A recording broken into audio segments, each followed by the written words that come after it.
Right, hello and welcome everybody to this December session with Scottish Astrological Association. We're really delighted to be joined by Julian Venables today. Julian, thanks so much for making time to be with us. Well, thank you, JD, for the invitation, and I'm very, very pleased to be here. So, looking forward to Wonderful. talking to you. Yeah, we're really looking forward to what you're going to share. I think, from my side, some people know of my interests in astrology and astrological magic, so I'm really excited. Also, I love it when someone tackles it from a philosophical, even if it is like as you described, like a gentle philosophical exploration that is practical. I think that that's hitting like all the things that I love so much. But for those that have not met Julian before, Julian has more than 2 decades of experience within astrology and is taught at all levels, lecturing both in the UK and internationally. He's here today to speak about and share some of his material from his new book, The Divine Order, which you can find at sellers like Amazon. You will also find out more about his work via his website, londonastrologer.co.uk, which I'll pop into the chat in just a moment. And there you can sign up for his newsletter, look at books that he's written prior, purchase talismans, gift cards, and readings, and connect with him on lots of social media platforms. So I'm going to pass it over to you now, Julian. Thank you again for making time to be with us. Thanks, JD. Thank you. So, is the PowerPoint screen showing? Yes, it sure is. Okay? Well, welcome everybody, and thank you very much for coming along to have a listen to me tonight. My lecture is called "The Divine Order: A New Perception for Astrology," and it's based on the book that I published a few months ago, which is a self-published book called The Divine Order. It's a really nice piece of work. I had a really top editor work with me on it, so I'm very pleased with how it reads and what it's like and the information that it contains in it. So yeah, so have a think about that. As I explain, you'll see how we go with that. So tonight, I'll just give you a quick overview of what we're going to be doing, or what I'm going to take you through. This very much is a work in progress. Okay, so but let's see how we start. So really, I think from the last few years, over the last few years, I've been thinking that from my own personal perspective, I've discovered some very interesting philosophy. And I saw how it could be integrated into astrology that would help to find the bridge between traditional astrology and modern psychological astrology. And also, at the same time, in finding that bridge, would be to bring it to the present moment. So to have astrology as a present moment, an art of being in the present moment with one's astrology. And so with a view to that, I think we need to think about that, because Pluto going into Aquarius has so far presented us with the revolution of AI. Now, AI is being touted as the thing that's going to overtake all sort of intellectual reasoning and rationalization as it comes up with ideas and all sorts of things. And astrology is going to be possibly one of the things that really, technically, yes, it can get good, but it could also get taken over. And so I think a new perception is required for astrologers to integrate that is something that AI cannot do. And so I'm going to show you something tonight that if we integrate it, AI cannot do what I'm going to show you. So, which would give us a sort of a whole new perspective on astrology. Okay, so what is the new perception? Well, the new perception basically is the divine order. I will go into that in more detail in a bit. You've probably heard that phrase quite a lot, particularly in traditional astrology. But the new perception is, in fact, the old perception.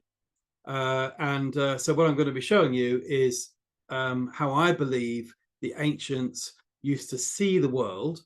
And by going back to that perception that originally created astrology, we can then take stock of our position and assess what might need evolving or changing or redeveloping in the light of Pluto in Aquarius.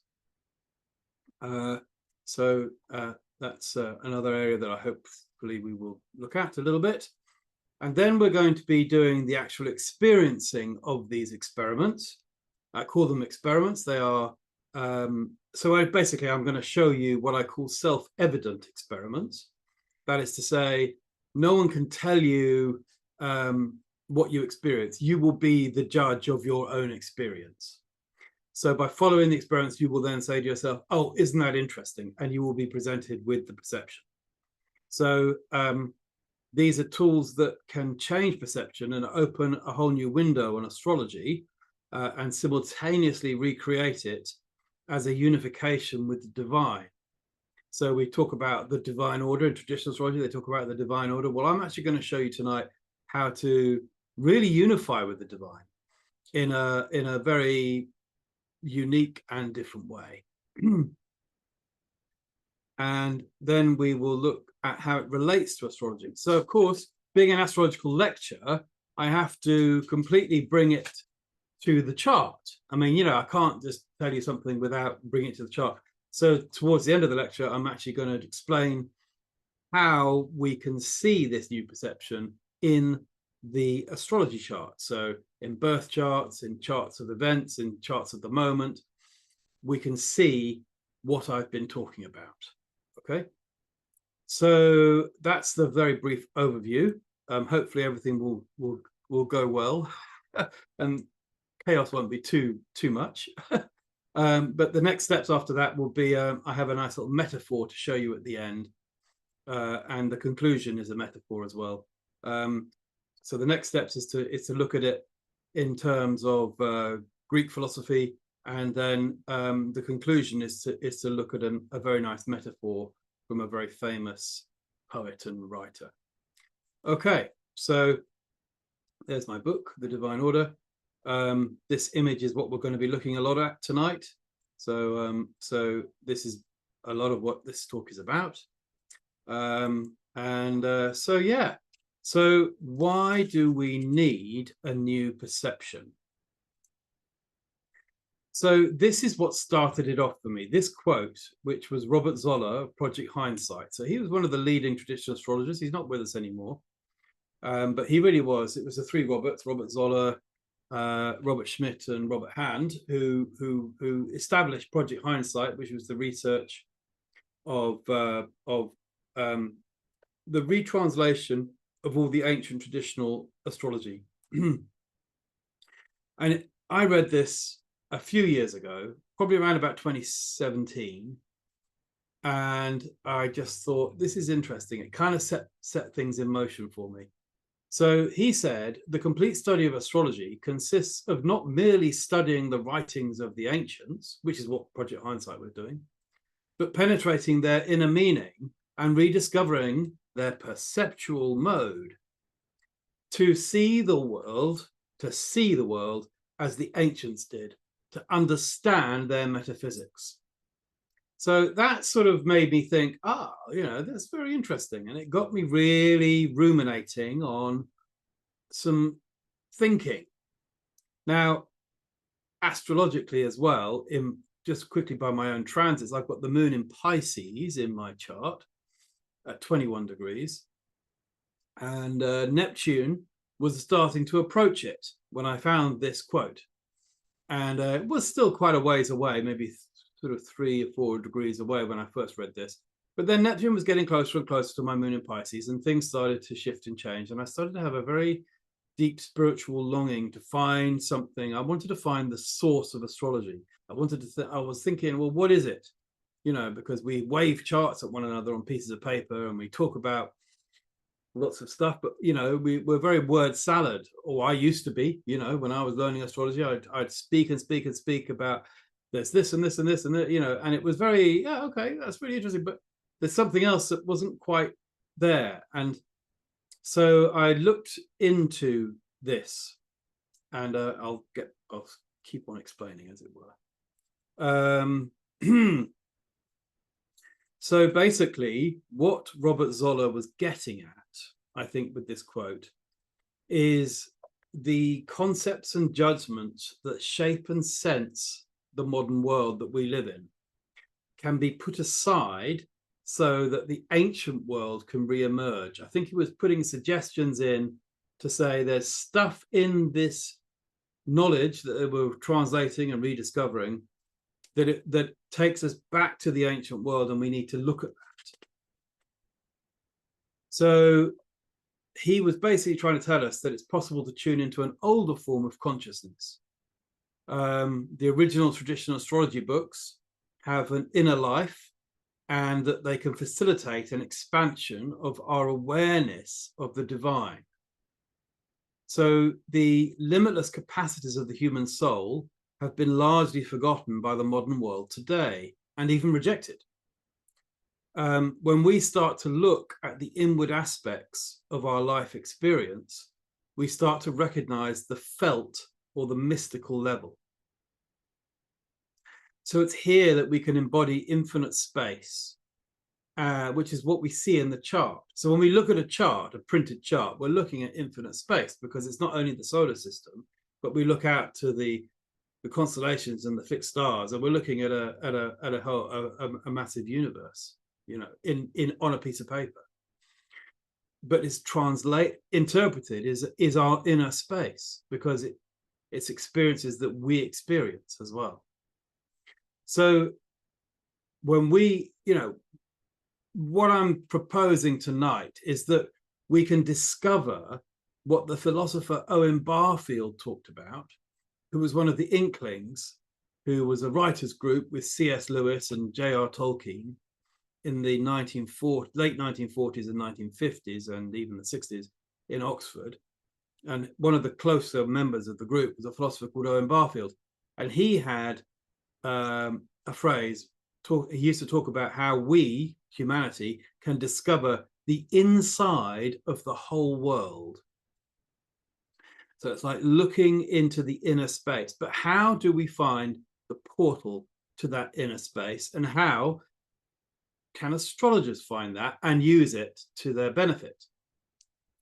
So I think that the dawning of the modern age, which was a sort of dividing line between where we are now and what the old age was Newton's Principia in 1687, when he published Principia. Before Principia was inspired by a different view of divinity and the connection to the creation, or the god, or the goddess, or whatever you want to call that. There was, for over 2,000 years, a perception of how we existed in our universe, which, as well as being at a planetary level, could also be reduced to the personal level. So it was a union of the microcosmic with the macrocosmic. All right. So this is an image you may have seen before. So it's just a kind of it's basically the idea of a geocentric universe. But what happened? You see, this was the way the world was seen. So the Earth, as you can see there, is at the center, and around it are the 7 visible planets moving in spheres. They're all encased by the firmament of stars. So there was a big shift, you see, because Newton, during the Renaissance, the shift started to occur. So from the 1500s, there was a rumbling and a shift, as people like, of course, Copernicus started it. Galileo then evidenced it and made it more real and more obvious. But there was this shift that affected the whole art of astrology. And it was the shift from the geocentric to the heliocentric.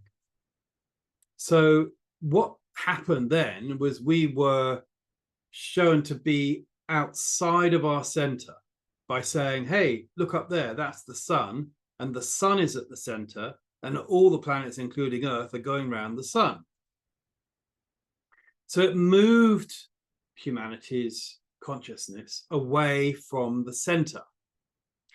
And in becoming objective, we started to drift towards the standpoint of second and third person viewpoint, which was not divine. Prior to that, prior to Copernicus and prior to, you know, the 200-year gap between Copernicus and Newton, there was the link to the creator, to the god, the goddess, was by finding one's center, one had union with the creation. And so there was a cultural shift, and it was a major one. It was a really big movement. And you have to see it like, having had 2,000 years of geocentricity, suddenly humanity was moved, you know. So the journey was originally the idea of geocentricity. The Earth was still and unmoving and stationary at the center of the universe, and everything moved around it. And that was God's universe. And we were just stood on the planet going, wow, staring up at the heavens, at the wonders of creation all the time. And we had this divine connection to the creation, and we used astrology as that way, as the portal to have a divine connection, which is why we use the word divination today.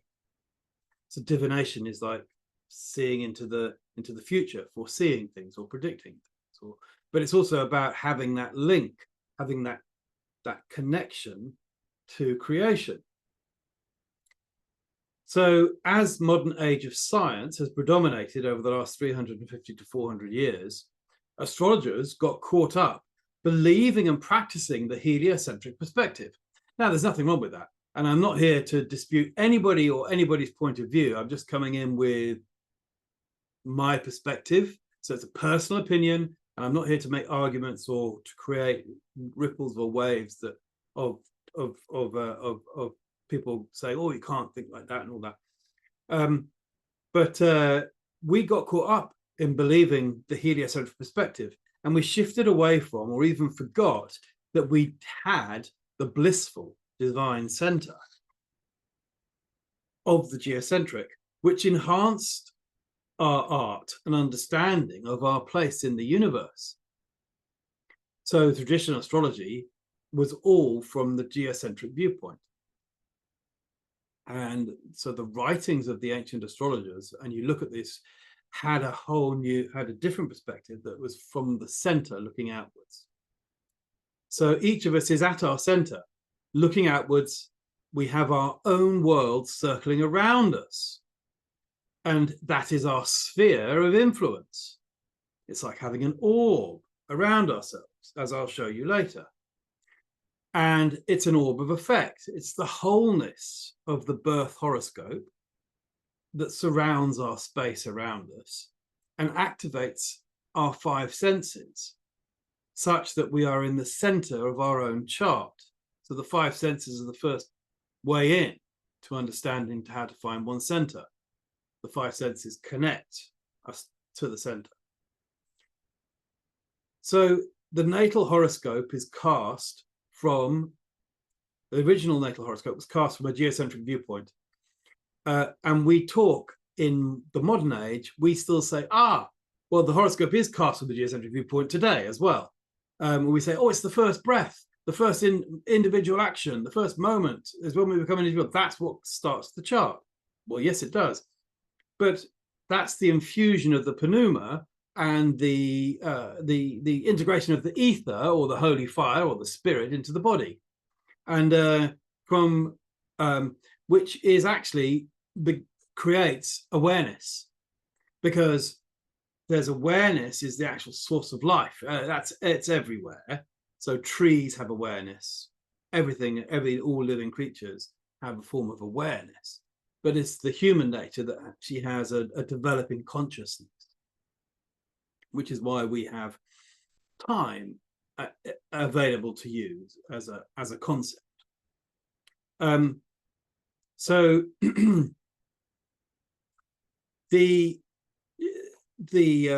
what if we were to readopt the idea of the geocentric awareness and find it in the chart, as it could create a more unified spiritual oneness, which would bring the whole experience of the world back to our center, as if we are looking out and everything is going on around us. Because I think we've been by astrologers being very stuck in the heliocentric practice.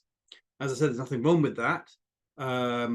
But if we sort of look back to the ancient way of looking at things, we can look forwards again. Okay, so we've been through this idea of geocentricity. There's more to say about that. So basically, the Vatican was originally taught the accepted worldview, that the planet Earth was at the center of the universe. It was still unmoving, it was stationary, and around it circled the other visible planets, all in their perfect order and having perfect orbits.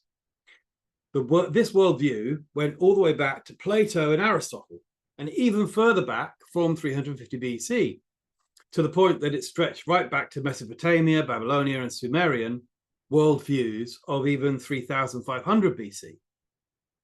I think that the geocentric worldview was the way humanity looked at the world. The ancients were all geocentric all the time, and they didn't really bring about second and third person viewpoint that much until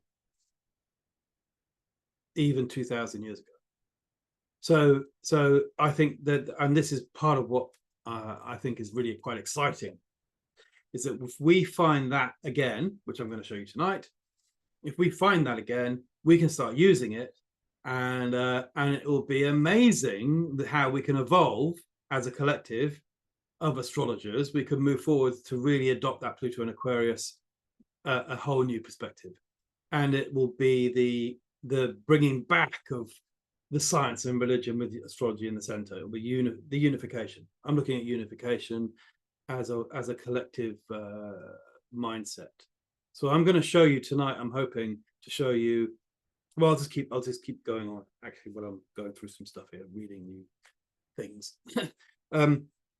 So the original Ptolemaic viewpoint was that we were inside the 7 planets as spheres rotating around us, and this was changed after 1542 with Nicholas Copernicus, who introduced heliocentric theory, that the Earth was circling around the Sun, which was that the planet took the central spot in the newly termed solar system. You see, the words solar system was only invented after Copernicus, okay? And it wasn't before that. So that's an interesting thing. That's a heliocentric reference. So because the geocentric theory was so embedded in humanity's consciousness, with the Vatican supporting it and backing it up, it took 200 years for the heliocentric theory to take over. And that's really interesting when you think about it, because it was the new thing. And so we'd had, humanity had been 2000 years being at their center, and suddenly there was this new thing. It's like, oh my God, have you tried that yet? There were telescopes, there were microscopes, there was this whole new search and this whole development of this new way of being. And it must have been thrilling at the time. They must have been so excited about all this, I was like, wow, so the Renaissance was still influenced by the geocentric theory. And it was only after Newton's publication of Principia Mathematica in 687 that the dawn of the modern age occurred and the heliocentric theory took over, which of course led to the rationalist, materialistic, objective, disenchanted universe. 400 years later, we are deep in that experience, and it's time to readjust, to look at it differently, and astrology can lead the way in this, you see. So the geocentric theory, as a result, after 1687, I count that as the sort of real turning point. The geocentric theory was literally discarded, and As a result, I mean, it was literally, it just lost favor, it lost ground, it dropped away, and suddenly no one was talking about geocentricity anymore. It was literally almost forgotten about. And heliocentricity was the thing, because you could get, telescopes, you could have all the science backing it up. And again, nothing wrong with that. But from, well, I'll keep reading. Hang on. So in recent centuries, our collective humanity have got to the point of misalignment with the natural forces of the world. And this has caused difficult consequences for how we interact and harmonize with our planet. So if we had kept the original geocentric viewpoint, I think we would have had a world that was far more enlightened and spiritually progressive or evolved. But we had to have the heliocentric development because we had to evolve. We had to find a new path to go down to experience that led to everything we've got now. The development of science and all these things have been vitally important to understanding our place on Earth, but it's gotten a bit out of hand. And therefore, we now have environmental destruction and mismanagement of resources and inequality and all the things that people create, anxiety, depression, all this sort of stuff is a result of losing the geocentricity. So it's like the big fix, right? It's like saying, well, actually, yes, we're heliocentric.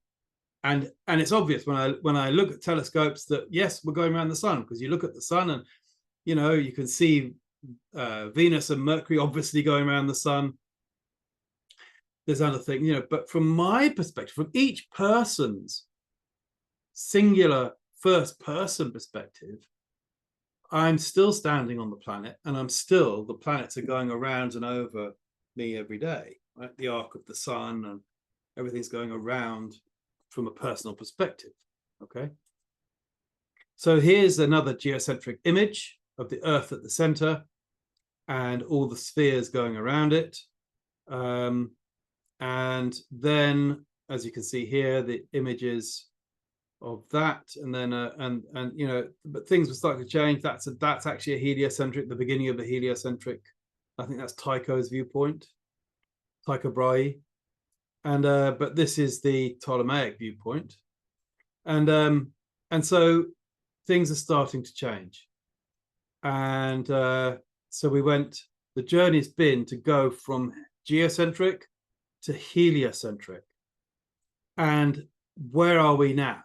Right? So we are now in heliocentric still, right? But it's time to maybe readdress that. I find this image quite interesting because, yes, here's the sun at the center, and Earth as the third planet from the sun. You know, Mercury, Venus, and the Moon, and you know, there's the anyway, yeah. But down here, this is quite interesting. I find there's someone wearing a blindfold on, as in they're not really seeing, are they? And they've got their hand up, and I want you to keep that in mind for later on, for when I show you one of the experiments. And there's a clock, yeah, mechanical time. So there's something going on there with that image that I think is quite interesting. But let's carry on, you know. So we've been geocentric, we've gone to heliocentric, and what I'm proposing is that we readopt the old perception again, but with a new kind of viewpoint. And that is what I am calling humanocentric, because it's humanity, it's each human seeing the world, okay? So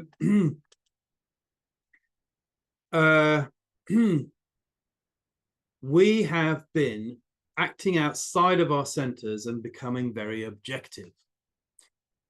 Astrologers as well. It's how we read charts, it's how we talk to each other. It's everything has been objective.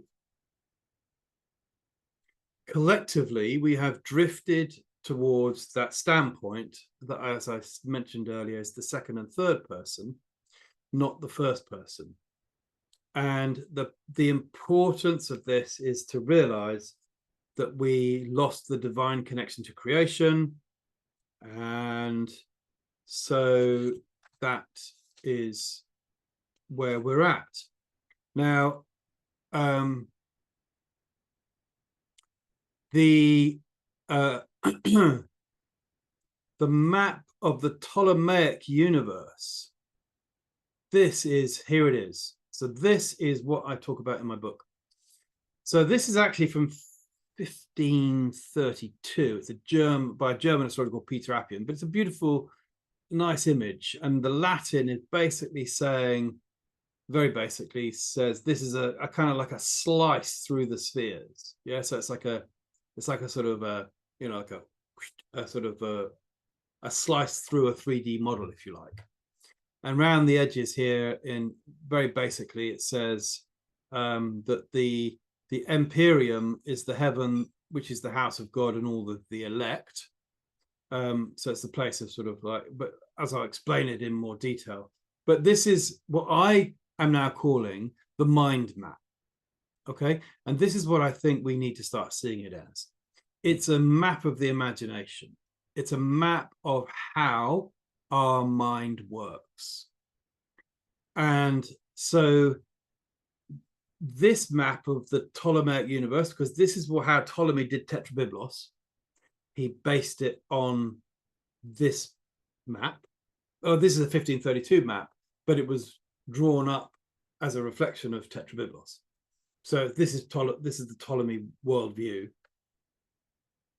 Is also the medieval conception of a model of the world, which has been described as the medieval synthesis itself, the whole organization of theology, science, and history into a single, complex, harmonious mental model of the universe. When the ancients looked into the night sky, they had the perception that they were looking upward and inward into a vast dance of life.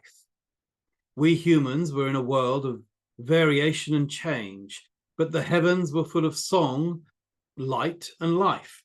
So we were below the moon, we were in sublunary sphere, which was subject to impermanence. But the above the moon, everything was perfect. There was a perfect order to everything. Modern scientists have convinced us to view the universe as a cold expanse where life is a rare exception, and we are given the ideas of things like the vacuum and the infinite darkness. Scientists tend to explain the universe in terms of mathematical equations, but this doesn't get us much closer to understanding what the universe is. Everything has its right place, its home, the region that suits it, and if not forcibly restrained, is moved further by a sort of homing instinct. This is when you look at that map. So everything has its right place. In the geocentric universe, everything had an order to it, the right place. And so the region that suited it. So the movement through the spheres, through the seven heavens and beyond, everything had a purpose to that, which is why traditional astrology is like it is. Everything has a beautiful order to it. And and if it's not forcibly restrained, the spheres kind of cluster and work together in a sort of homing instinct. They kind of link back up together again. So the central spherical Earth is surrounded by, and here's the central spherical Earth, which is actually this is images of the four elements here in the center. So you've got earth and water, and then air, and then fire. Is surrounded by a series of hollow and transparent globes, the seven heavens. That's how they were seen, as being crystalline spheres. And these are the heavens. The seven heavens are transparent, crystalline, concentric, nested, and interlocking. So they all had a sort of a perfect order of movement. And fixed in each of the seven spheres is one luminous body. So inside each sphere was a luminous body. Starting from Earth, the order is the Moon, Mercury, Venus, the Sun, Mars, Jupiter, and Saturn. So these are the seven visible planets. Beyond the sphere of Saturn is the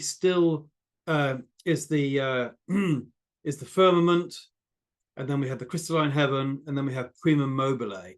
So these are three more spheres, and of course the firmament contains all the stars that make up the zodiac signs. but then we have crystalline heaven and prima mobile. And these are different places of sort of moving upwards to find divinity. Dante talks a lot about these, and I'm not going to dwell on these too much in this lecture because there's so much to tell you in such a short time. But this is I'm going to sort of mainly focus on the seven spheres, and sort of introduce this concept to you. So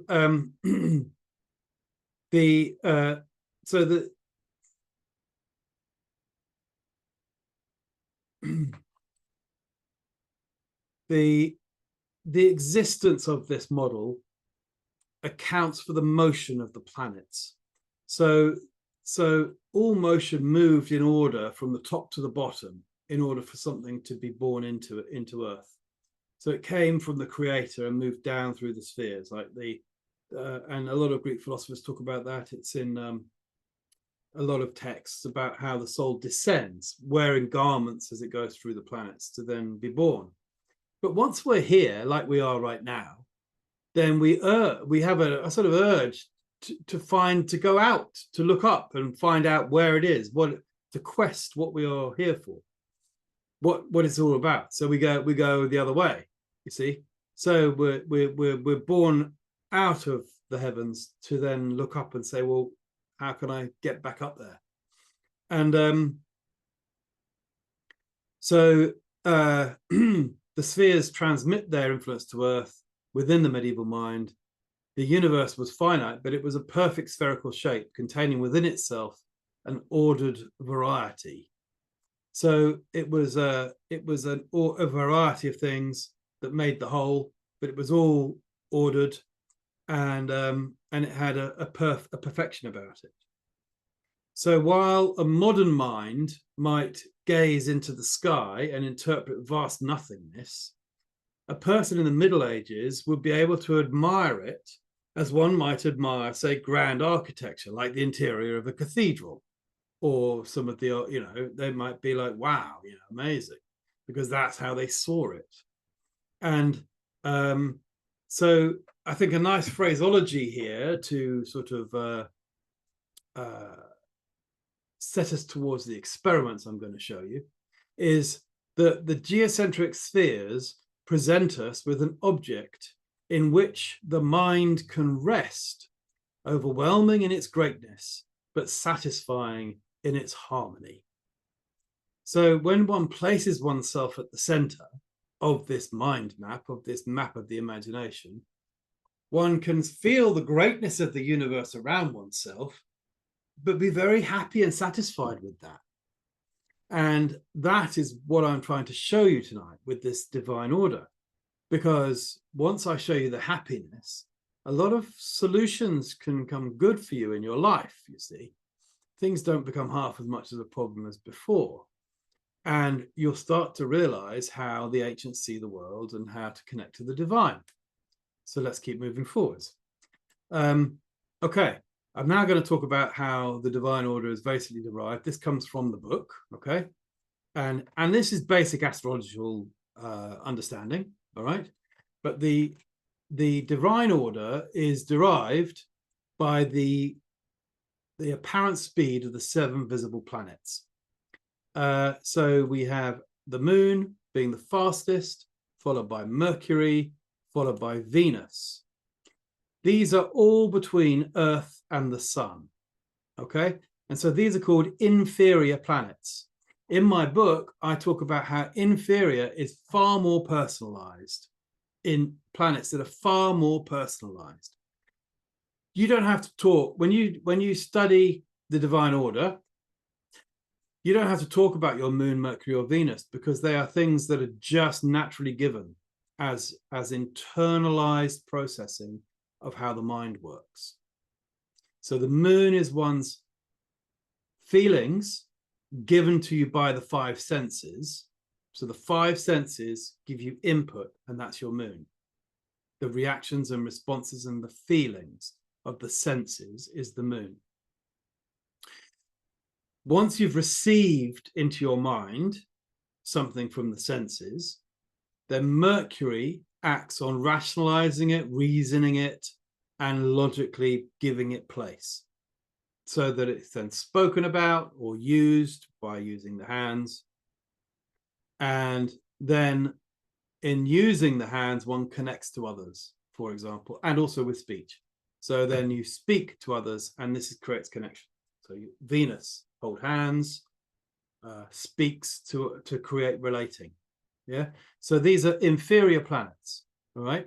And this is part of the power of coming to your center and realizing that these are three inferior. They are underneath and within ourselves. They're not externalized in any particular way. Okay. But they can be. You see, when people talk personally about things, then they're starting to talk about Moon, Venus, and Mercury, right? Personal issues, personal things in therapy or whatever. People can talk about their Moon, their Mercury, and their Venus, and these are things that need to be spoken about and worked upon and various things like that. Then you get to the Sun. And the Sun, of course, is the light. Yeah, it's the star. And of course, all the other planets reflect the Sun's light. Yeah, because the Sun is the central star.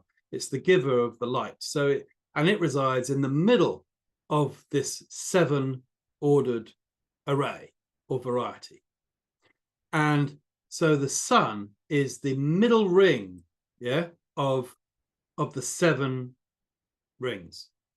And I just take you quickly back to the Inklings of Oxford, who had J.R. Tolkien, who wrote a book called The Lord of the Rings, because that was Middle Earth. And what do we have there? Yeah, the Sun, which is the light, is in the middle that lights up the earth and is the Lord. So you have the Lord of the rings of Middle Earth at the Sun's place in the 7 spheres of the planets, okay, of the ancient order of planets. Owen Barfield, let's look at the inside of the whole world.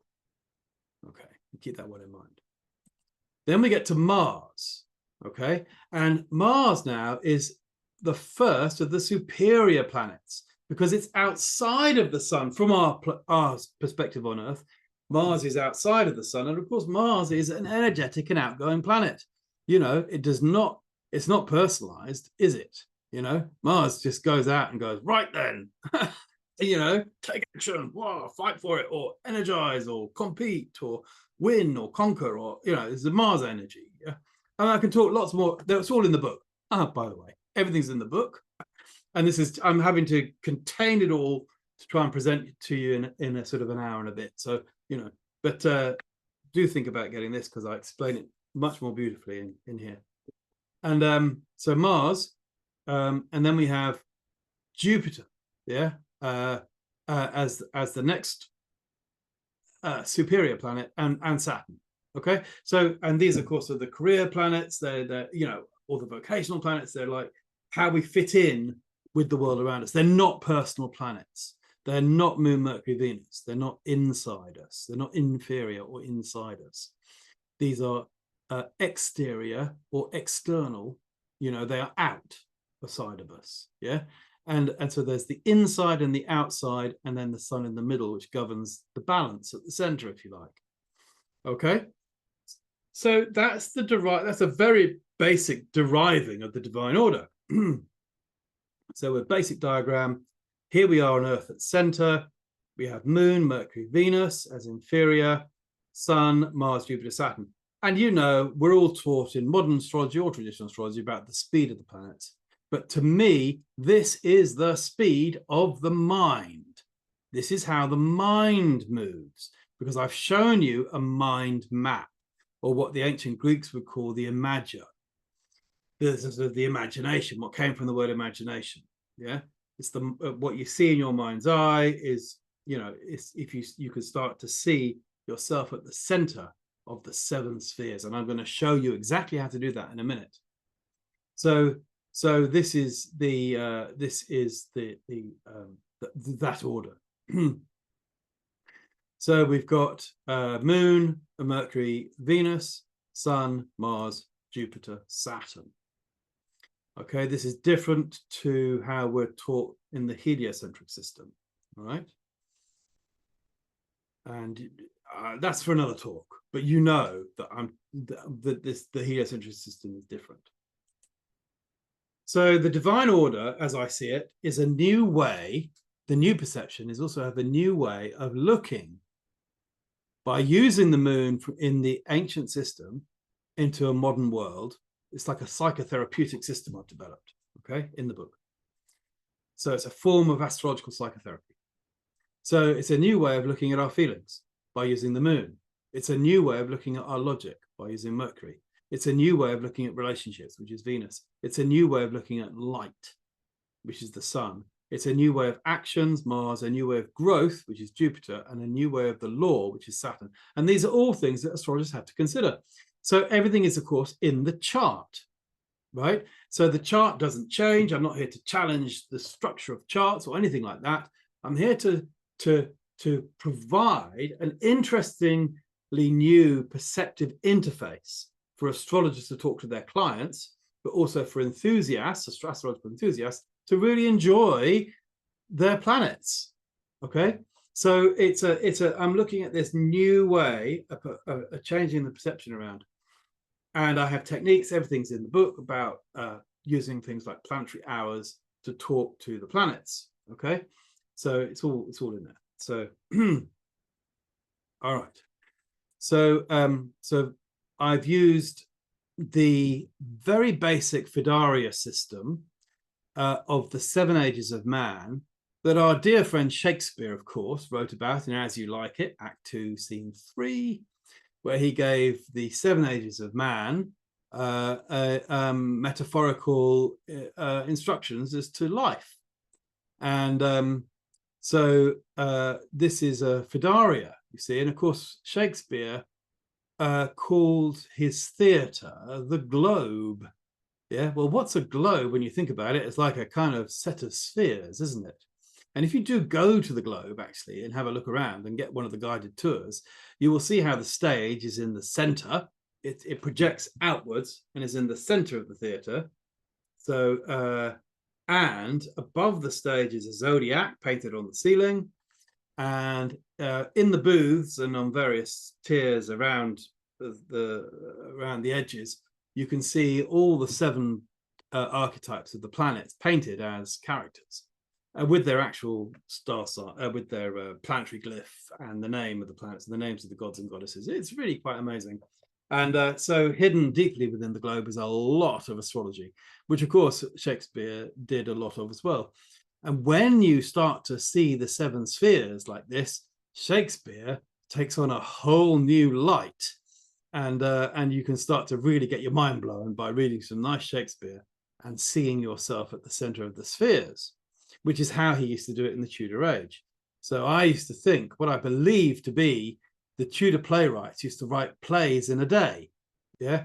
And they'd write one play in a day, and then they'd hoist a little flag up on the Globe Theatre saying the play is ready. The actors would all quickly learn their lines. And it was all done in the course of one day to catch planetary aspects as they were perfecting, and then they'd do it on the hour. So at 2 o'clock, it was usually around about 2 o'clock in the afternoon, which was of course the middle planetary hour of the day, because you get sunrise and then 7 hours approximately. So it was around about 2 o'clock every day they'd have a globe performance, which was so it would be the planetary day and the planetary hour, and then the theme of the play would be that day. So they were kind of doing like the equivalent of a daily horoscope as drama. And that's what I believe happened. And Shakespeare just happens to be the most complete playwright whose works are still intact. There was many other playwrights, many playwrights who were doing exactly the same, using meter and rhyme to create 7 spheres of being as a movement, and they create a story within 7 spheres, and then it would be projected, it would be played out at the globe, you see.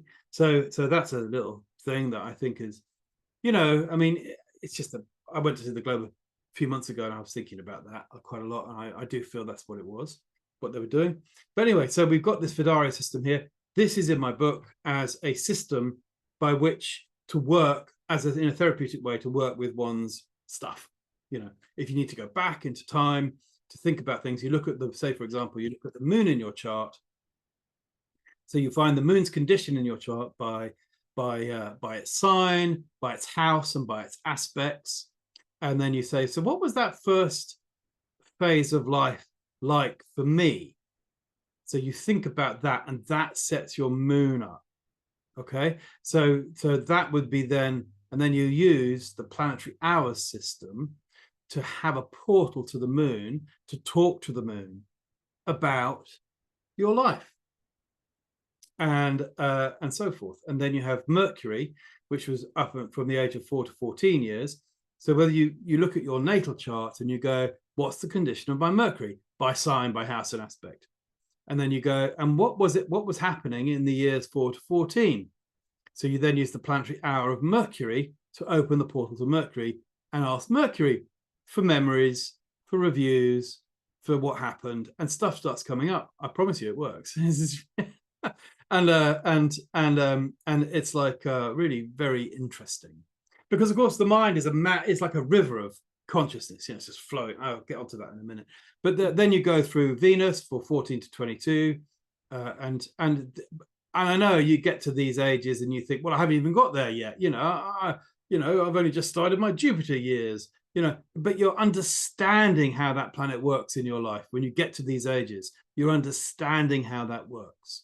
Okay, so you then go, now I know about myself. Now I know why I am like I am. Right, is how one perceives this to be. And if you get to 98, you go back to the moon again. And then you a reincarnation, quite possibly. So basically it's that kind of a sort of rotation of understanding. So it's like phases of time in which to understand those planets better in your life, and you use the planetary hours to do that. And it's all in here. So all right. So what I've done with the divine order is a holistic New Age approach that answers the other theories in the modern world. So in the modern world, you see, I mean, look at the state of the New Age right now. Hey, manifestation. Hey, quantum jumping. Hey, like, oh my goodness, 5D. Oh wow, that's interesting. What's ascension? So for me, it's like, well, astrology is actually the best. You can't beat astrology, right? Because it's mathematical purity. At its best, it's just like, this is how it is. And so astrology gives a very deep, meaningful insight. But why, oh why, I ask myself, do people say, oh, I had my chart done 25 years ago. It's on a threadbare piece of paper inside an old book on my bookshelf. I haven't looked at it for that long. And it's like, oh yeah, and why do people not, when they get their charts, make it a thing? And really, just a few, there's astrology enthusiasts and there's astrologers, but the rest of the world, the rest of the New Age holistic people, they're all talking about 5D and other stuff like this. And actually, what they're lacking or missing is the return to the geocentric center, or the humanocentric center, should I say, because to say geocentric is to be outdated. Yeah, because that's saying it's too much in the will of God, when actually we have the creation within us. So to be humanocentric would be to find ourselves back at our seven sphere center and say, now I will manifest. Right now I'll create what I can, because I'm in control of my planets. I'm completely in control of them. They're not in control of me anymore. And as for outer planets, because one of the favorite heliocentric arguments that I have to deal with sometimes, occasionally, is what about Uranus, Neptune, and Pluto? Okay, yeah, very interesting. But I see them as mavericks or outlaws or outsiders, because they're outside of Saturn. So they're outlaws. Saturn's the law, so they're outside of that. So to me, they are the mavericks who ride in on town to cause a bit of trouble, right? Yes, you can get great power from them, but you can't control them in any way. You can't control Uranus, you can't control Neptune, you can't control Pluto. And if they so decide that they're going to cause you some problems, well, so be it. You're going to get like massive issues coming up. But if you learn to work with that, that's like working with, I go into more detail, but you'll get the idea, right? So what I'm talking about is getting far more personal empowerment through the 7 visible planets, which are controllable and manageable. Okay, and therefore looking at a new base for analysis, for giving advice, and for understanding the world. So what we're doing is we are going back we went geocentric to heliocentric, which has given us the third person objectivity. But now I'm suggesting we bring astrology back to humanocentricity, which is accepting everything that we've learned in science, definitely, because you can't dispute what we've learned, right? But we can say, from my own perspective and from each singular human being's perspective, the world goes around me. My world goes around me, your world goes around you. And therefore, it's humanocentric. So humanocentricity, well, modern physics will tell us that the cosmos actually has no center at all, so all viewpoints are equivalent. Well, that works with humanocentricity. And that it puts the human back at the center. That sounds good. And vital, because our individual worlds all go around us. And it's very important to put the human back at the center with Pluto in Aquarius, you see, because we're coming to the age of equalization. Yeah. Revolutions happen if we don't put ourselves back at the center, right? You know, but if we can find a way of putting it, then we'll find a lot more peace and harmony. Yeah. So our individual worlds go around us. And I think astrologers need to take all this into account, you know. So yes, except we can see planets going around the sun, but from a humanocentric viewpoint, I'm at my center. And we must find that for ourselves, because the chart is drawn, the birth chart that we all use for each of us, each of us have our own charts, it's drawn geocentrically. And it's drawn from the first breath, from the infusion of awareness coming in. And that's what I'm now going to move on to the next bit. How can we experience it? All righty. So now, JD, we need to, do I press the stop share in order to... Yeah, you should be able to hit stop share and then... Okay. So here's a quick reminder again of the mind map. This is what I'm going to be detailing with you now. Just to remind that the 4 elements are at the center. We have a corporeal material form. Our bodies, our 5 senses, are made up of the 4 elements. So it's temperament and all these things, that part of astrology that creates our form and our structure is found in this part of this mind map. Okay. And so these are now the self-evident experiments. I'm going to show you 4 experiments. There are more, but I'm going to show you just 4 today. One is called pointing at your true nature. The second one is called two-way pointing. The third one is called the closed eyes. And the fourth one is called the all-seeing eye. Okay. So That's fine. I think here we go. I'm now going to do a stop share, and hopefully people, I don't know, people can see me. Yeah, they'll see you primarily now. Mm-hmm. All right. Okay. So I think that. I should do it then. Okay. So the first experiment, and this is to show you that you are, to help you redefine your center. Okay. And from this, you can explore a whole new level of awareness and consciousness. So I'm going to show you, for the purpose of astrology, I'm going to show you the difference between awareness and consciousness. Okay. So, and I really would like you to follow along. It's quite important that you follow along, because these are self-evident. That is to say, you are going to be the judge of what you experience. If you don't follow along and just look at me on the screen and go, what's he going on about? Then you're not going to get it, right? And it's quite important, I think, to try, at least have a go, trust the process, and let's see where it takes us. Okay. So we're going to do the first experiment. It's called pointing at your true nature.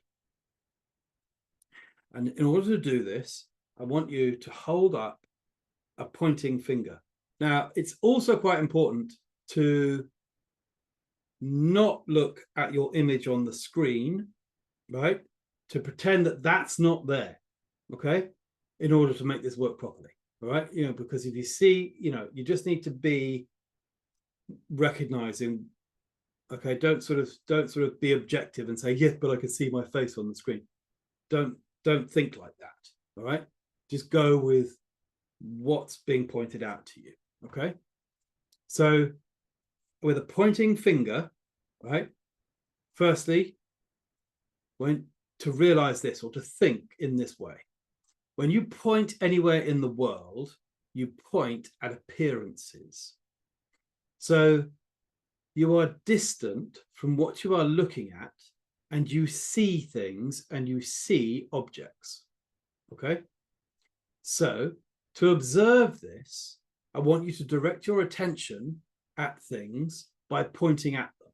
So in the space that you are in now, and I'll give you some examples, I want you to point some things out, and I want you to tell yourself its shape, its form, the name you give it, and maybe some color about it, so what color is. So for example, I'll give you a few examples. So I'm going to hold up this is a cup. I'm going to say that is a teacup. I call it a teacup. It's got imagery on it that's orange and gold. It's got a shape. I put tea in it, and it's always been a teacup. That shape and that form. You know, that's the form with the handle. You know, it's like that's what I call a teacup. And then I'm going to say, oh, I've got something else here. This is a magnifying glass. I call it a magnifying glass. It has the standard classical shape of a magnifying glass. I've got a phone. Here's a phone, yeah, and it's an iPhone, you know, but it has a rectangular shape. It has a screen that lights up. It has a thing at the back that you hold onto it with. These are things that are always in my mind, and I automatically give descriptive names to these objects outside of myself. I point at books on a bookshelf, you know, and I say, oh yeah, books. And when I do that, by the way, inside my mind's eye, instantly I read titles on the sides of the books, and I just think, oh yeah, you know, straight away how fast the mind works picking things up. And it's like all that imagery that comes through, you know, instantly starts flowing very quickly through the mind. But they're books. Yeah, there's a picture, you know. I've got my pet dog here on the seat. You know, all these things are objects outside of my experience. Okay, so I want you to point at the shapes and colors of the room that you are in, okay, with your pointing finger. So that's for you to do now, right? To point around the room you're in at just a few objects and say, oh yes, there's a wall that's painted green. There's a picture, it has a frame on it. There's a ceiling fan. Just do that now with the room that you are in, your experience, please. And give them a name, give each object a name. Take note of what your conscious tells you that each object is. So just do it 3 or 4 times so you know what you're doing, right? So there's a door, there's a stereo, there's some CDs, you know, all right? So just do that, okay? Now, when you've done that, I now want you to extend your foot. And I want you to point with your pointing finger at your foot. So I'm pointing at my foot, right? And I've extended my leg out. I can see my foot and I'm pointing at it. There it is. And at the moment, it's got a sock on it. Okay. So it's a sock, and I know that my toes are in there and my foot's there. And I'm pointing at that. And I can say, there it is. And then I want you to bring your pointing finger up a bit and point at your knee, right? So I'm pointing at my knee. It's covered in fabric. It's got a kind of curved shape. It's always been a knee. I've always known that to be called knee. Like I've always been known my foot to be called foot. And it's always been the same shape that I've always expected it to be. And so all this stuff is already ready-made in my consciousness for me, okay? And then I want you to carry on pointing up to the area of your torso here and point at that. Well, what am I pointing at? Well, I'm pointing at a sort of chunky knit jumper, dark blue, and I've got some talismans that I'm wearing, and you know, so I'm pointing at these objects as well. Okay, and now, in all these instances, your attention is directed outwards at objects, including parts of yourself as objects. So you've been including parts of yourself as these objects. Okay. Now I want you to point at where others see your face. Okay, so bring your pointing finger from the torso, this, and bring it up to look like that, and hold your pointing finger at the space where others see your face. Now I want you to keep your pointing finger pointing at that space. Okay. And I want you to ask yourself, what do you see? What do you see? You've been pointing so far outwards. Yeah. But now you're pointing inwards. So when you point back, you're looking inwards. You're turning the direction of your attention around 180 degrees from the objects out there to you, the subject, to the place that you are looking out of. Do you see your own face? Well, no, I don't see my own face because I'm pointing, in fact, at the space that I look out of. Do you see anything at all there? Is there any color or shape or movement? Well, pointing back at it, there is something there, but it's quite spacious, quite large, capacity, the whole world maybe. And so I look back, and where others see my face, I find no color or shape here, but I do find boundless capacity or awareness on this side of my pointing finger. So I'm pointing back, and I'm hoping you're still doing this and pointing at where you're looking out of, like this, because I've been pointing back here now, and I'm pointing actually back at the space I look out of. And it's at this point I can actually ask myself, have I ever, without a use of a mirror or a reflective surface, have I ever, in fact, seen my own face? Do I just walk through the world with the world receiving itself into me? If I'm pointing back like this, am I pointing at my center? Am I pointing at the center that I look out of? And so the capacity that I'm pointing at is empty. It's clear. It's transparent.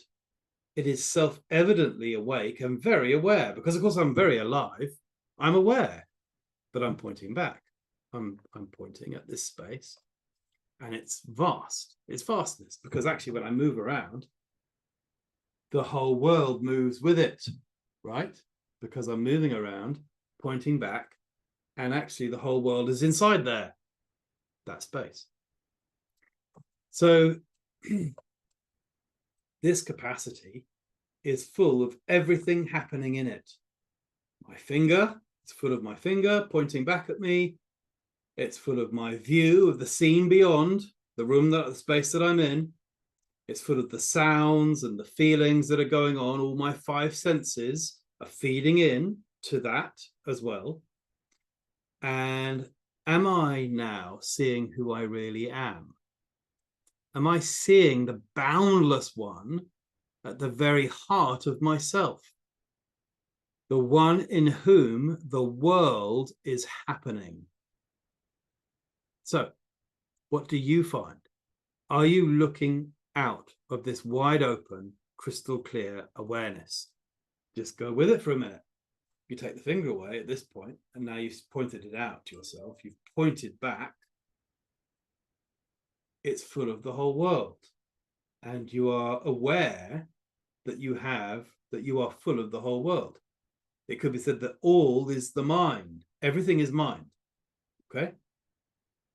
So that's experiment one. And it's interesting. It creates an interesting perspective. Okay? Interesting perception. So now we'll move immediately on to experiment two. Okay? And experiment two is called two-way pointing. And so experiment two is where we take the index finger that we're pointing out at the world, and then with the other index finger, we cross them over like this. So we have two ways pointing. And then I want you to point back at your head, at the space that you're looking out from. And so you're pointing outwards and inwards at the same time. So this is two-way pointing, right? This is basically the basis of what would be the opposition in astrology, right? Because you're pointing out at the world to relate to it, and you're pointing back at yourself. So you're pointing two ways. Okay. So the index finger points outwards at the world, and with your other index finger pointing inwards towards the space you are looking out of. This finger pointing outwards points to the scene full of countless shapes and colors. It's quite a complicated image out there, isn't it? There's a lot going on all the time, right?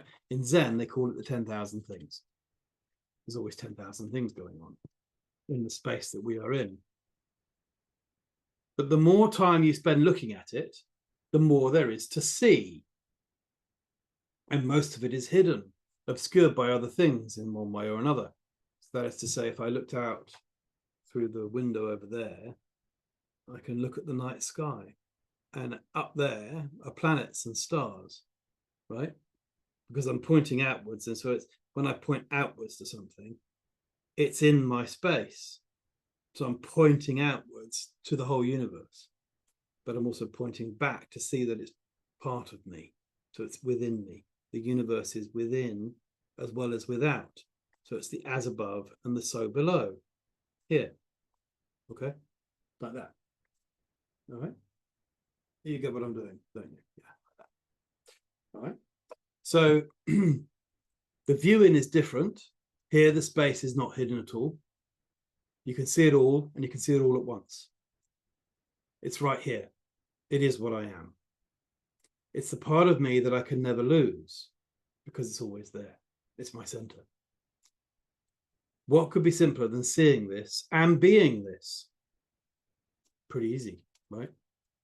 And it's uncomplicated, it's transparent, it's open to inspection, it's nearer than near, it's given in its entirety. And is this who, in fact, who we really are? Are we looking back at our awareness and going, wow, isn't that amazing? Because it's eternal, it's infinite. It came in at birth. It is the origin of the birth chart. Because when I was born, that was it. That's what we had, right? And when you were born, you were pure awareness. It was just like, wow, there's that space. That space is birth. And that's the birth moment. Because it's just like, boop. Oh. And from birth onwards, consciousness begins. So consciousness is like building layer upon layer, layers upon layers, spheres upon spheres, building it, building it, building it, building it, coming back as memory, building it, learning about ourselves, developing ego, developing identity, developing persona, developing all these psychological things that we are, that we become ourselves with. So we have astrological measurement. You see, the chart becomes a measuring device. It's a measurement device for human nature. But what we haven't been doing in astrology, and what I do feel is absolutely vital and necessary, is to point back to the pure awareness at center, to then have our measuring devices, to then say, well, my ego is measured. Everything that is measured in portion, meter and rhyme. It's the art of mathematics and arithmetic. It's the quadrivium, the trivium and quadrivium. It's the whole thing. It's life. It's the astrology of life, which is the measurement of human nature. But I don't think, I have not yet met anybody in doing astrology for 30 years. I've never met anybody tell me to look back at my center and have that as the origin. And then start looking at inner space and the outer, and unifying the inner and the outer together, as above, so below, so within, so without. Right? So, are you empty of everything, and at the same time, capacity for this endlessly changing view out and room for the amazing world? So to find out, just look, right? You've done that now. You've looked and you've seen, yeah? So you've seen the space here is simpler than simple. And that's a very nice starting point to really start to get to know your planets, right? This is how to do it. I personally think it's a really good way to then start to assess your measurements that are found in your chart. So the next experiment number 3, is called the closed eyes experiment. So I will now show you that one. So we have so far been looking with our eyes open, and we've discovered this vast, infinite universe inside of ourselves at our center. The whole world is in me. The whole world is in you. I hope you've discovered as well. I really do hope you're getting this. And I hope you're following along, because, you know, you're the judge of this self-evidence, right? You're hopefully going, oh, well, I hope you are, you know. And so I'm now going to ask you to close your eyes, all right? And because this is the next stage to take this on, okay? I'm actually going to say close your eyes. I'm going to sort of do that. I want you to close your eyes, okay? So on the count of 3, I want you to close your eyes, right? 3, 2, 1, and close your eyes. Now, with your eyes closed, and make sure you're closed, and just be relaxed and sitting where you are. Who or what are you? With your eyes closed, can you give yourself a name or a shape? You know, how big are you? When your eyes are closed, just sit with that for a minute, with the spaciousness that's there, and say, well, how big am I? Or what shape am I? Have a look around to see what you find, to see where you are, with the eyes closed. So I'm moving around and I'm looking around, and my eyes are closed, so there's just that infinity space. I can't really give it a direction. I can't really give it a compass point or a geographic direction, because it's my center. See, it's my keeping my eyes closed, keep them closed for this whole process. So look for your boundaries, okay? Seek out your boundaries with your eyes closed. Don't rely on memory or on what others have said about you. Instead, rely on what is given at this present moment. So with your eyes closed and in the space you are in, rely on what is given to you through that. So you must rely on the direct experience of yourself as you settle into the eyes closed experience. Can you give yourself a name?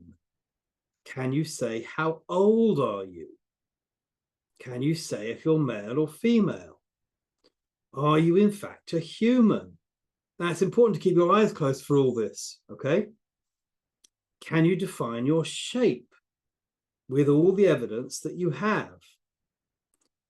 Can you count how many toes you've got with your eyes closed? Is your experience now of boundless space, an infinite space of experience? Well, yes, I'm going to say that it is, because my experience, I'm experiencing full of various different sensations and thoughts and feelings. But to actually be in a body now, what does that mean? Are you in fact as spacious now as when your eyes were open? The same space that you discovered when your eyes were open would you agree it's the same space as when your eyes are closed? So when your eyes are closed, do you notice that your experience is such that you cannot define yourself? You might be able to say that you are neither shape nor size. Your experience is that you are formless and edgeless capacity that's filled with all kinds of things, sensations, thoughts, feelings, and sounds. With your eyes closed, there isn't one thing you can see, which is who you are now. You can see that you are space. Space. Now, what do we talk about in astrology? We look at our charts and we see a map of space. But where is that space coming from for us to experience the space? Are we in fact vast and infinite space at center? Yes, we are. So when you dream at night, you know, you have a new type of space, a different story, a different scenario when your eyes are closed at night. So what is happening in your space right now is less decorative than when your eyes are open. So having checked out that with yourself, it is time to open your eyes again. So 3, 2, 1, and open your eyes. And as you do, your space is flooded back with all the interesting decor around you. All these things come back. All the different objects, names, and everything is activated. So from the 10,000 things of Zen, as it were, just goes ping and reappears, which is like saying, it's like having a big bang, you know, like creation. Because at the beginning of the world, there was nothingness, and then there was something, and creation occurred. So the big bang is like, say, with my eyes closed, there's nothing, and then I open it, and suddenly it appears. It's like the flood. So it goes whoosh. Oh, blimey, what was all that? Interesting. So what is at your center is everything, the whole universe. It is your inner space. And now you are aware of it, it is a wonderful realization, because your inner space is your outer space. Inner is the outer. As above, so below, so within as without. So there is a spacious capacity at the actual center that is as obvious with your eyes closed as with your eyes open. The capacity. Now, one can say, welcome to the void, because this is the void. And I'm now going to show you the last experiment. And the void, I will then explain a bit more when we do the last experiment, because this is my favorite experiment. And this is the bit that I really, really enjoy, my favorite experiment. Okay. This is called the all-seeing eye. And so what I'm going to do is I'm going to bring your attention to your third eye. Okay. Because there's a lot of talk about the third eye. People talk about what it is, but I'm going to show you what I believe it to be. Okay. It's a lot more simple than what we think it is. Okay. Or yeah, let's have a look. So to bring your attention home to this, I want you to hold your hands out in front of you as if they were a pair of glasses that you're going to put on. So there you go. Have it like a pair of binoculars or a pair of glasses like this with your hands. All right. I hope you can see that on the screen. And when you put the glasses on, what happens to the dividing line between the two holes? So you're going to bring them towards your face, and you can see there's a dividing line, yeah, between them. But then bring them on and put them on like this, okay? And what happens to the dividing line between the two holes? Well, you need to start spreading your hands a bit like this. So you've acknowledged that you have two apertures, two eyes. Spread them forwards like this. Bring it out like this, and create a space here. Because actually, does the dividing line disappear? Does two eyes, in fact, leaving one, become an undivided, edgeless space that you are looking out of? It's not two eyes you're looking out of, it's one single eye. It's one huge, great eye. There's no dividing line. It's like a big eye here, which is the third eye, because you've got 1, 2, and 1, 2, and 3. So observe the edge of your field of vision. Notice that you cannot look directly at it. So here your hands, wave the hands and wave your fingers at yourself and on the edge. And if you try and turn, you can see the big eye, the big third eye, the big single eye, or the all-seeing eye, moves with an edge. So you get a kind of hatched edge to it, like going around, because you can't, it just vanishes. Everything vanishes off the edge. My hands, I'm here, I can see them now. But if I move them backwards, go back over the edge, I can't see them anymore when I'm doing that. I can't see my hands. I know they're there though. So I'm aware that I have hands there, but I'm consciously unable to do much with them at the moment until I make them appear. So I make them appear around the edges. So they then appear at the edge. There they are again. Now, is there really an edge to your field of vision, a distinct boundary? Or does it gradually fade off? Into what? Into a no thing? Is there a no thing there? Because there's nothing there? Because you go back and then there's the no thing. And you go forward and it appears. So where's this big eye, this all-seeing eye, is like a sphere or an orb all around me, around my field. My awareness is at the center of it. My consciousness moves out through it. But this circular action of moving around, I'm creating like a halo around myself. So when you go to see stained glass windows in churches and you see all the saints, and this is the halo, right? But it's also in Buddhism, it's also in Sufism, it's also in everything, all the religions of the world, they talk about this. But have astrologers talked about this yet? No, you see, we kind of got caught up in the heliocentric viewpoint and we kind of forgot to look at our centers. And it's time to go back to the center and say astrology can now adopt this and own this for itself, right? Because we can now say, we've got an orb. We are in orb. This is a sphere of influence, and it's the 7 spheres. There it is. You can see it going around your edge like that. And it moves with you. The universe moves inside of it, right? Everything's moving around inside of it. And that edge that you perceive, if you think in terms of quantum jumping and quantum thinking and things, all 7 spheres are in that edge. All the 7 spheres are in the edge that you can't see. So it starts with the moon and goes right out to Saturn and primum mobile, which is the love of God, because the love of God is at the center of the universe, the center of your awareness, which is infinite vast space.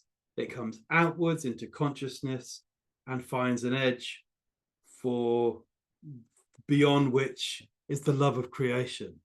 So this is the key for all astrologers and astrology enthusiasts to gain self-love, self-acceptance, and to find their inner space unified with their outer space, which is actually the measurement of the chart. So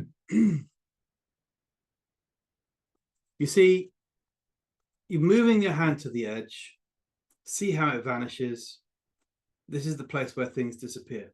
How wide is this eye of yours? Wider than the world, because it goes out like that.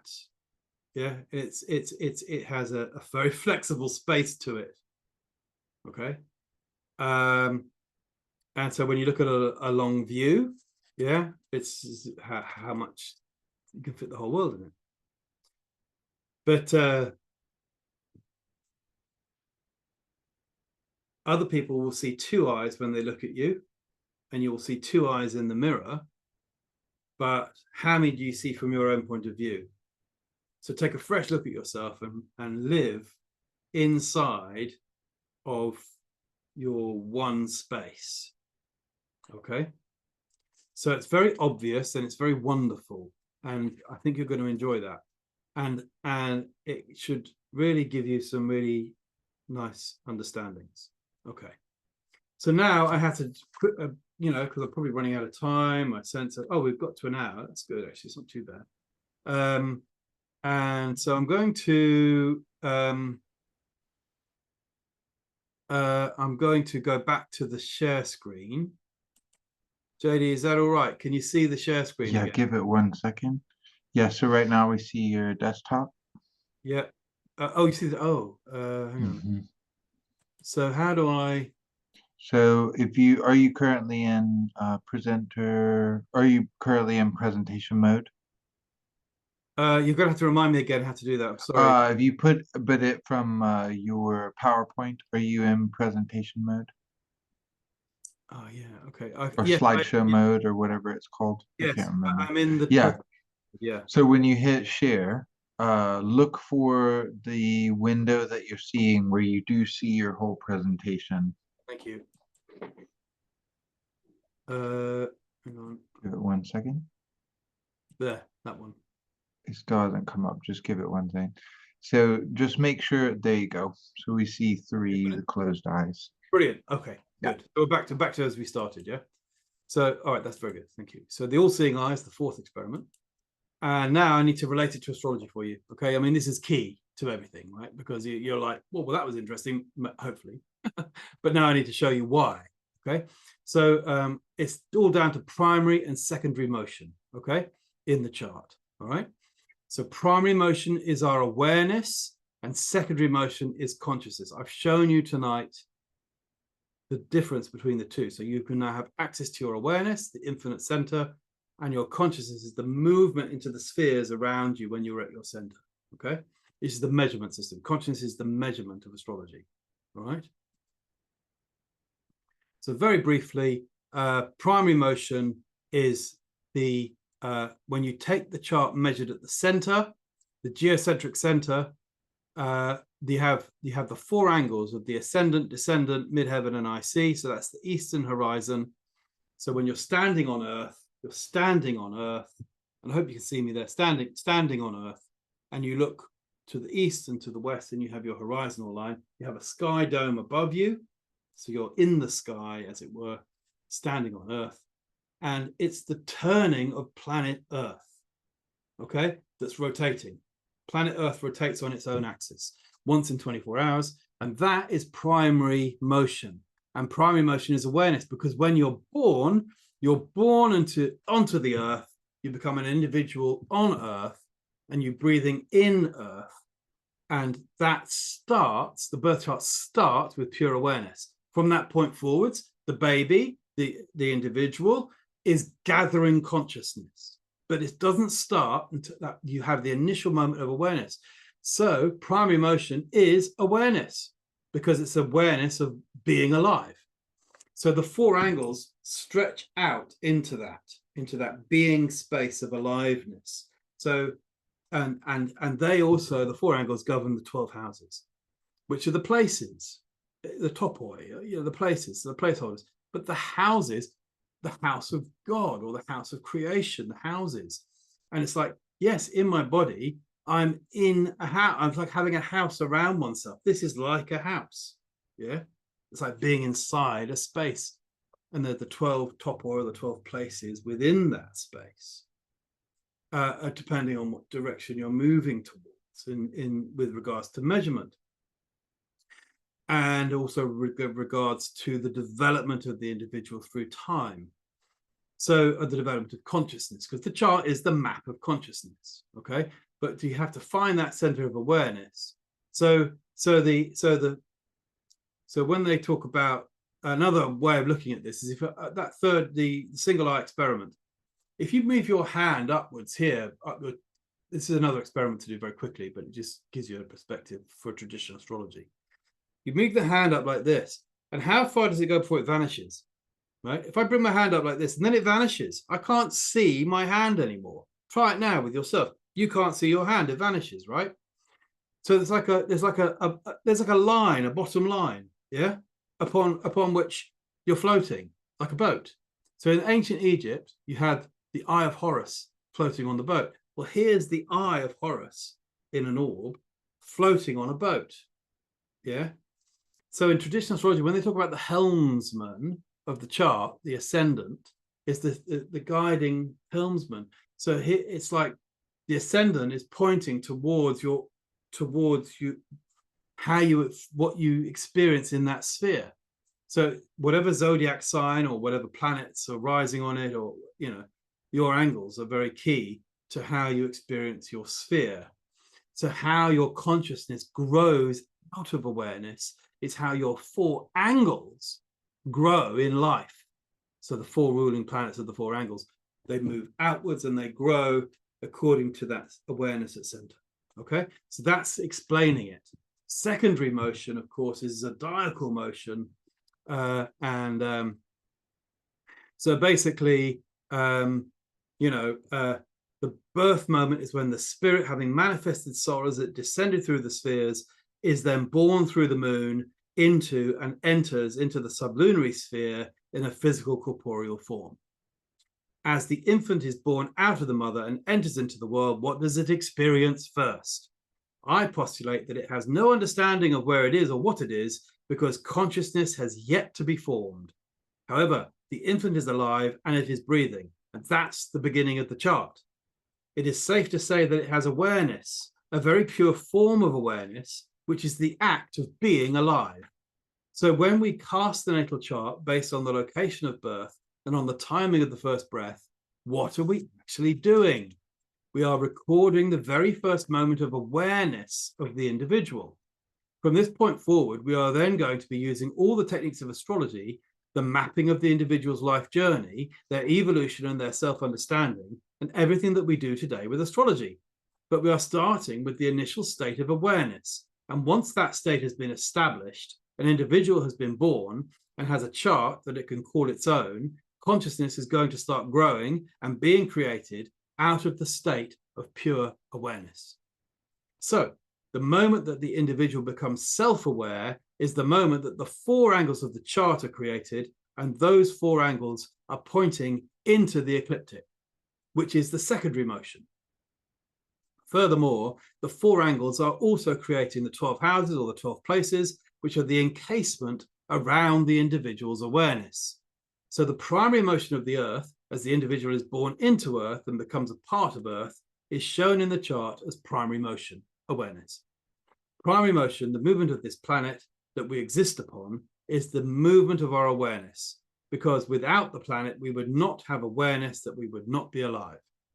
This is the diurnal motion, the primary emotion, whether it is light or dark at the time of birth, is the key to how the individual's life can manifest. So, of course, sect, day charts and night charts, is very key and important to this.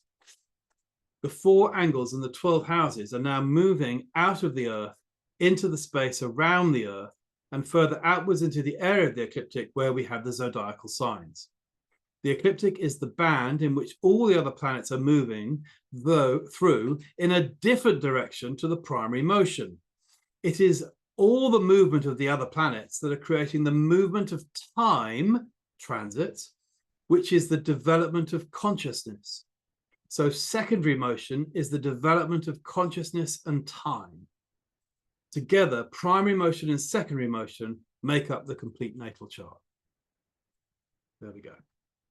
So that was my explanation for astrology. I know I'm running out of time, so I'm having to speed up a bit. Okay, you can take a little Can I bit just squeeze longer. me in a few more minutes? No, please. It's okay. We will keep the room open till past anyway, so you go ahead. Keep going. Oh, thank you. So now I'm just going to show you a little bit from the Timaeus. Plato's the Timaeus, okay? 33b, right? So I've shown you this orb. I've shown you today the single eye, the all-seeing eye, the orb, the sphere in which we reside. Each human being resides inside a beautiful sphere of our own creation that contains the whole world. Timaeus 33b, and he bestowed on it the shape which was befitting and akin. Now, for that living creature which is designed to embrace within itself all living creatures, the fitting shape will be that which comprises within itself all the shapes there are. Wherefore he wrought it into a round, in the shape of a sphere, equidistant in all directions, from the centre to the extremities, which of all shapes is the most perfect and the most self-similar, since he deemed that the similar is infinitely fairer than the dissimilar. And on the outside round about, it was all made smooth with great exactness, and that for many reasons. That's 33b, Timaeus. So what I've shown you is what Plato, what they were doing with Greek philosophy. There it is. There, that's it, right? And in my head, it is anyway, you know. And I had this Neptune transit to my moon. I started putting all things together, and I'm presenting this lecture to you because I think it's what we maybe could do with astrology, you know, is kind of link it all together. Timaeus 47b, God devised and bestowed upon us vision to the end that we might behold the revolutions of reason in the heaven and use them for revolvings of the reason that is within us, these being akin to those. 47c, the perturbable to the imperturbable, and that through learning and sharing in calculations which are correct by their nature, by imitation of the absolutely unvarying revolutions of the God, we might stabilize the variable revolutions within ourselves.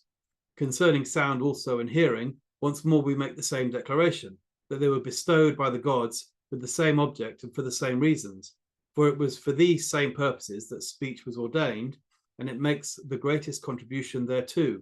Music too, insofar as it uses audible sound.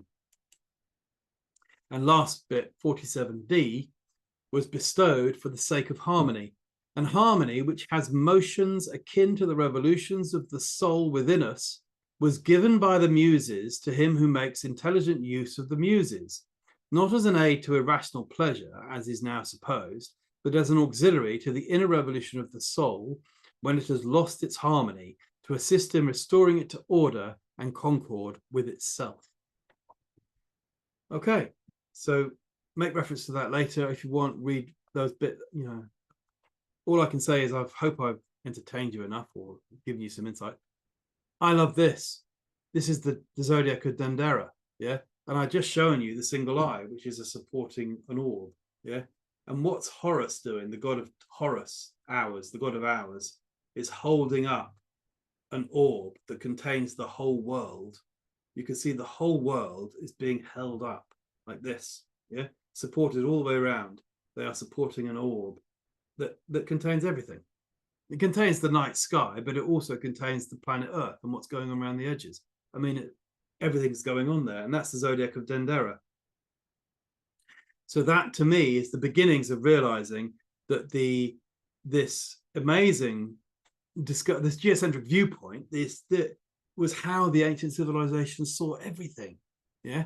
And it's the origin, and it's all been like lost in our own development of heliocentrism and all the other things. But we had it, for thousands of years. But now I'm believing it's time to bring it back. So that's why I showed you this. And lastly, for regards to art and music and poetry and all the beautiful things of the world, I'm going to give you a little bit of William Blake. Because if you look at this tiger's eye, to me, it looks like it's looking at something rather special. Yeah. And so it's tiger, tiger, burning bright in the forests of the night. What immortal hand or eye dare frame thy fearful symmetry? So when we look at that, then we're looking at the idea of the Blake metaphor that shows the power of one's true nature, which really is nameless, formless, shapeless. But as you have seen, this is the original state, from which the birth chart was captured in a moment of time, the appearance of the individual, the beginning of the measurement of human nature. This first-person perspective cannot be defined like the astrological light cannot be defined. We can just see it and know it. However, it frees us to use many kinds of images and metaphors to describe it, not to pin it down, not to define it, but to celebrate it. And from the single eye to the spirit, awareness, nature, the fountain of everlasting life, the water of life, the sky of being is all here. Astrologers, as yet, maybe, have yet to fully integrate this and recognize this. I think Jung, of course, found it with the unconscious and psyche. So he was very aware of the void and how things come out of the void from that space, that immense spaciousness, and come into the world. And that, to me, is how the muses talk to us, how the planets talk to us. So I'm hoping, really, that we can expand with Pluto and Aquarius. All of us can enjoy this new perspective because it's something different. It's really something different. I think it's really quite exciting. And I think it's going to advance our astrology forward a lot. And AI can't get what I've just shown you tonight, can it? Right? So it keeps astrology very unique for us, yeah, for humans to learn rather than machine learning. So so when astrologers look at their clients, at their world, at their communications with one another, there is appearance, of course, but there's also now, hopefully, true nature, which is the true nature of anyone and anything. Yeah. So, when you come up to someone, if you get closer and closer and closer, if you go macrocosmic to microcosmic, then people will disappear into the 0 point, which is a whole other area that I'm yet to explore, which will be in books, later down the line as I develop my series. But why do the zodiac has 12 zeros? Yeah, placeholders. They're placeholders. 12 zeros, 12 zeros for awareness. So every time a planet crosses into a new sign, it crosses a new level of awareness that then develops consciousness as it moves through the degrees of the sign. So, but that's where I think the O of zero comes from, or the no thing, or the nothing. It's all there. But that's not yet. That's also, of course, void of course moon, because the moon goes void of course. Whereas it, and if you set a ship's navigation, the helmsman, if you set a ship, and of course the navigation of ships, if you set a ship on a course, set it on a course, where's it going to? Well, the moon is on a course. The moon's going on a course to the void. It's not making any other aspects to anything else. So it enters a nice, quiet, empty space in preparation for the void, which is the beginning of the 0 degrees of the next sign, which is this. So that's why when they say a void of course moon, you should meditate and be quiet and not get too involved with things, because you can find a nice quiet space. So I would like to suggest astrologers start to point back, close eyes, point back, find their space when the moon is void of course. And that way we're all going to have a really quite enlightened future, because then you'll see the planets are rising. As soon as the moon changes sign, we'll see the planets are rising in us immediately. Yeah, they'll be like, the moon's starting to connect the sublunar sphere. Here I am, all of us inside corporeal sublunar sphere land, and the planets speak to us through the funnel of the moon. So here we are, and then the moon's talking to moon changes sign. So we have this voidness, which is this. So you know, it's kind of interesting, you know. I mean,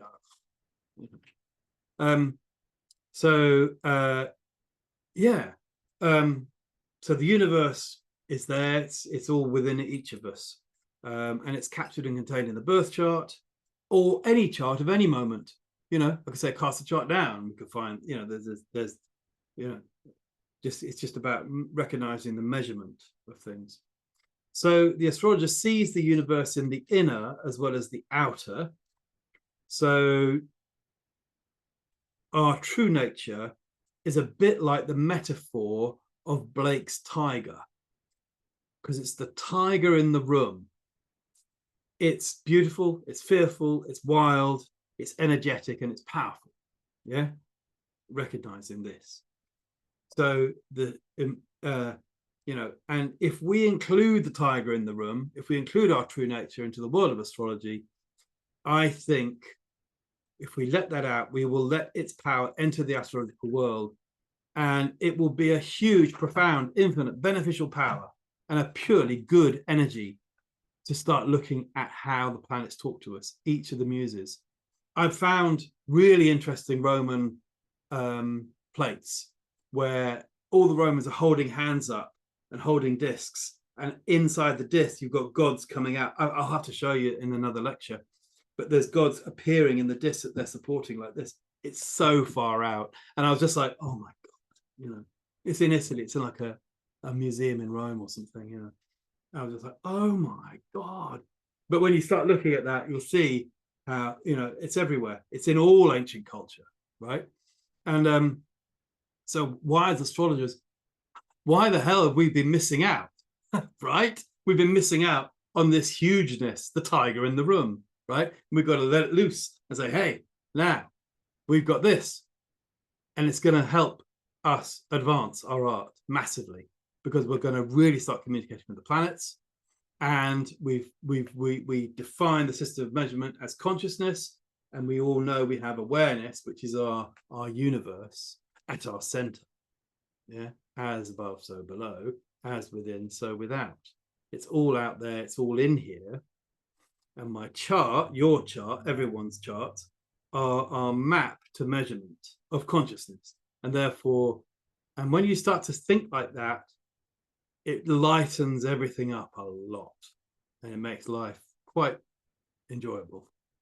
You know, so tiger, tiger, burning bright in the forest of the night, what immortal hand or eye could frame thy fearful symmetry? We need to see it as a resource, this true nature. Finding our true nature is a resource that we're not talking about in astrology as yet, not fully embracing it or integrating it. It's a resource that we're not drawing on, and if we did draw on it, that would be so much more empowered for that. Okay? So there we have it. I think I've said everything I can say tonight. It's an introduction, and I hope to maybe give it at the AA conference if they'll invite me. Awesome. Thanks so much, Julian. I think it's really cool. It's really cool to also do some experiments together. I think that was a lot of fun. So thank you for that sharing. It was a very well-rounded way to encounter the material that you're working with. Yeah, yeah. Thank you very much, JD, for inviting. Yeah, well, thank you. I like to imagine you can almost hear me clapping. I know that I have the noise canceling function on, so it kind of gets lost in there. Yeah, I Um, hope you all enjoyed that. I really do. And yeah, no, I think it was really good. And just to point out again, Divine Order, yeah, I've thank you popped a very much. link in there where you could find it on Amazon. It's on Amazon. It's also on my website. Equally, You find can out get it on my more website. about Julian's work. Go ahead, Julian. Sorry, you're going to On say my something. website, I signed the copy, Oh, posted it first class to you. nice. And So it's, that was again it's like, londonastrologer.co.uk. yeah, yeah.